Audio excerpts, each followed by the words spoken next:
송인, 정지상. 임을 보내며 정지상. 우헐장제 초샜다. 비갠 긴 강둑에 불빛 짙어지고. 송군 남포 동비다. 남포로 임을 보내니 슬픈 노래이는구나. 대동강수 하시진. 대동강 물은 그 어느 때도 마르지 않으리. 별루년년 처먹다. 이별이의 눈물이 해마다. 대동강 푸른 물에 보태지리니. 감상일 오세주, 작자 정지상은 고려인종대의 인물로 당대의 김부식과 심형을 겨루었다. 그러나 그는 기부식과는 대조적인 생애를 살았다. 김부식은 관리가 되어 현실 정치에 참여하여 부귀 영화를 누렸으나 정지상은 그와는 대조적으로 불우한 삶을 살았다. 사상적으로도 김부식이 유교적이고 근엄하고 전한 시풍인데 비해 정지상은 노장의 사상과 불교적 경향을 지닌 낭만적 시풍이었다. 서거정은 정지상의 시가 만당의 법을 깊이 체득했다고 평하고 있다.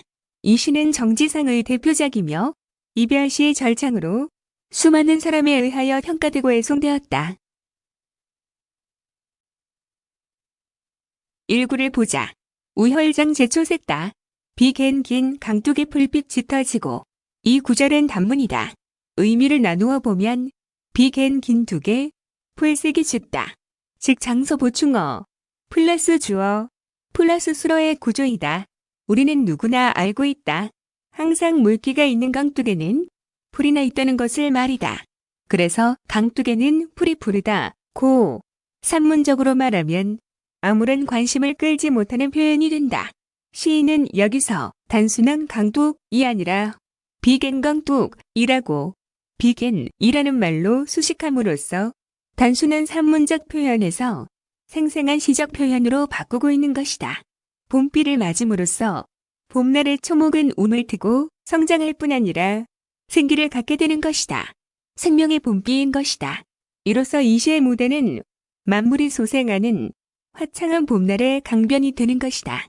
이러한 곳에서는 젊은 남녀가 사랑을 속삭이거나 가족의 봄나들이 나물 캐는 아가씨들의 행렬을 상상해 볼 수 있는 공간이고 시간인 것이다.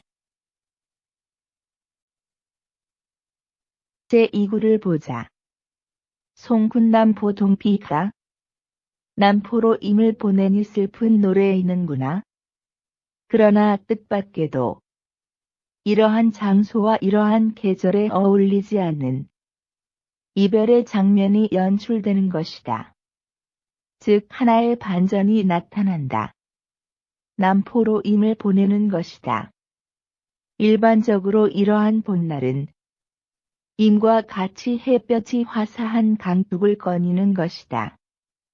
때로는 강둑의 푸른 풀을 보면서 풀이 자라나듯 자신들의 사랑이 자라기를 다짐하는 날인 것이다.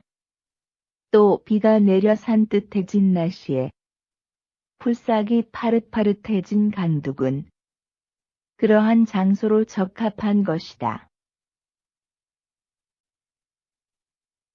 이러한 점들을 생각할 때 정든 임을 떠나보내는 이의 가슴에는 도저히 보낼 수 없는 서러움이 순간적으로 일어나는 것이다.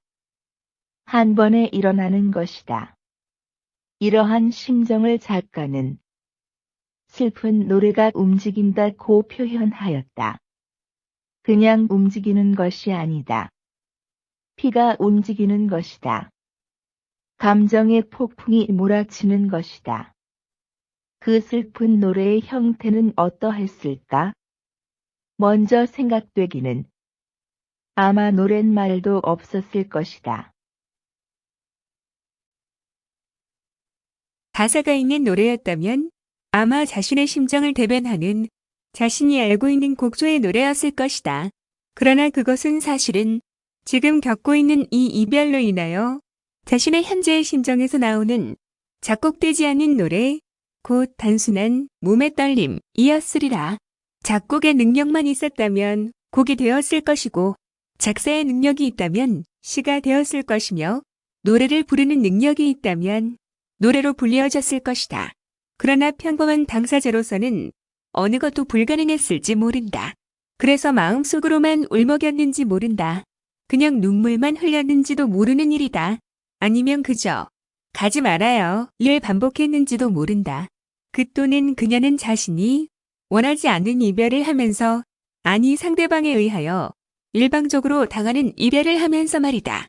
여기서 감상자는 남포를 이미 향해 떠나는 장소로 보았다. 왜냐하면 대동강변에서 남포는 실제하는 지명으로 보기 어렵기 때문이다. 그리고 이별에는 떠나는 사람의 목적지가 있어야 더 구체성을 가질 것이다. 따라서 남포로라고 번역했다. 그러나 인과 이별하는 장소로 보고 이 시를 감상하는 분들도 있다. 이럴 경우 남포는 남쪽 포구라는 의미로 보이고 해석은 남포에서로 되어야 할 것이다.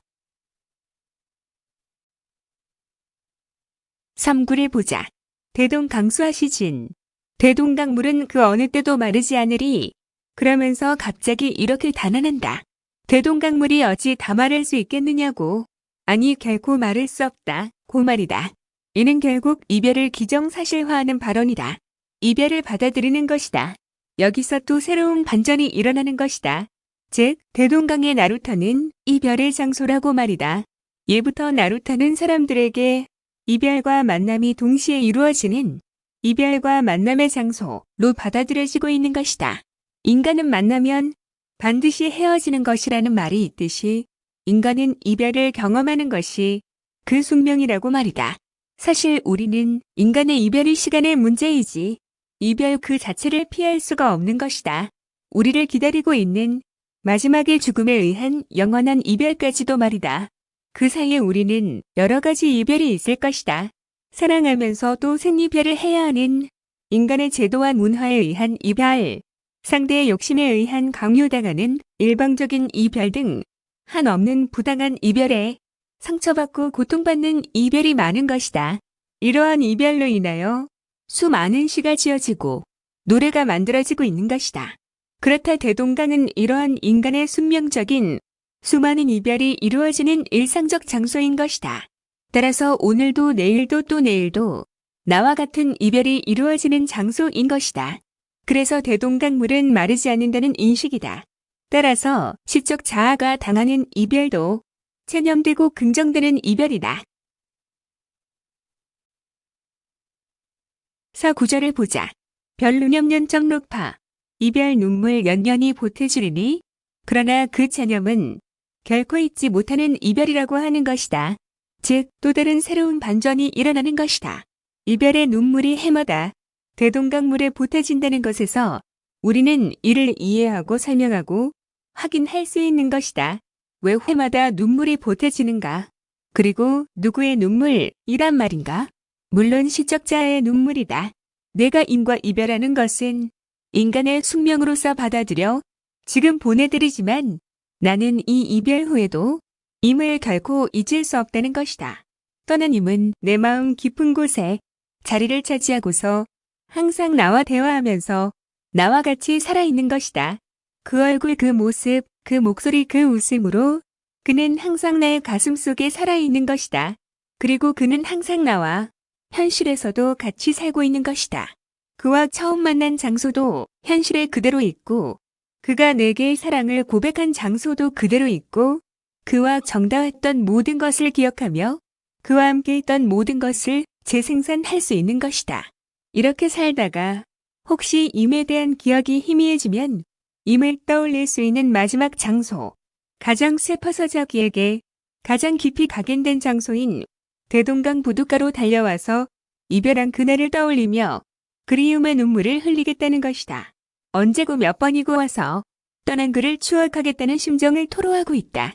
따라서 시적 자아는 임을 보냈지만 결코 보내지 않았다는 역설이 성립하는 것이다. 이러한 정서는 결국 우리 시의 전통인 A부절과 닿아 있다. 그리고 그 이별은 시적 자아와 그와 공감하는 많은 이 시를 감상한 사람들에 의하여 아직도 계속되는 이별인 것이다.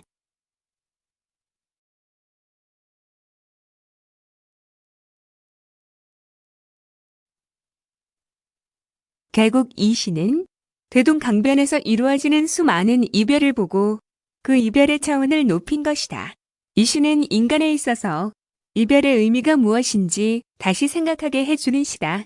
정지상의 시, 송인, 은, 우리 민족의 수준 높은 순수한 이별 정서를 대표적으로 표현한 우리 민족의 영원한 이별가인 것이다. 가히 이별시의 백미인 것이다. 참고, 이 구의 해석을 남포로 임을 보낸다는 해석과 남포에서 님을 보낸다는 두 가지 해석이 있다. 먼저 남포로 임을 보낸다는 해석은 보내는 이가 떠나는 이의 목적지를 분명히 기억하고 의식하는 것이 인지상정이라는 것이다. 왜냐하면 이별은 아쉽고 보내는 이는 떠난 사람을 잊어버리지 않고 기억하고 싶어 하기 때문이다. 다음으로 남포에서 님을 보낸다는 해석은 많은 한시에서 남포가 이별이 이루어지는 상징적 장소를 나타내기 때문이라고 한다. 상당히 타당성 있는 이해이기도 하지만 시적 분위기로 볼 때 떠나는 사람의 가는 곳을 기억하려는 보내는 이의 마음이 더 강하다고 보면 남포로 임을 보낸다는 해석이 더 타당할 수도 있다. 이 문제는 작가만이 정확히 알 수 있다. 그러나 어느 쪽으로 해석되건 간절한 이별의 심정을 표현하는 데 있어서는 어느 쪽의 해석도 문제가 될 수 없다고 본다.